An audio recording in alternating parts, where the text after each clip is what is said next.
নমস্কাৰ, মোৰ নাম শ্ৰীমতী সংগীতা বৰা। মই যোৰহাট টিয়কৰ পৰা আহিছোঁ। আজি হিমন্ত বিশ্ব শৰ্মা ছাৰক নিচে কাষত লগ পাই খুবেই সুখী অনুভৱ কৰিছোঁ আৰু এই মুহূৰ্তটো মোৰ বাবে ইমান সোনকালে আহিব বুলি কেতিয়াও ভবা নাছিলোঁ।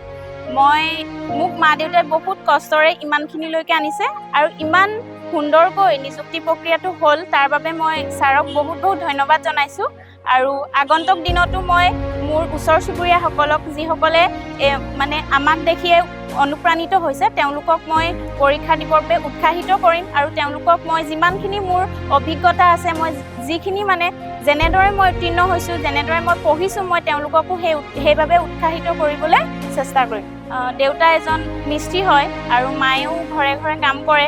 তেনেকৈ মোক পঢ়ুৱাই মই আজি ইমানখিনিলৈকে আহিছোঁ। সেয়া মোৰ কাৰণে মানে এটা বুজাব নোৱাৰা অনুভৱ বুলিয়ে ক'ব লাগিব।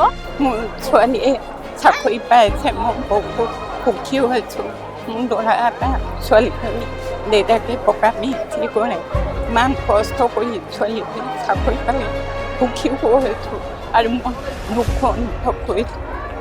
মই আৰু বেছি নকওঁ।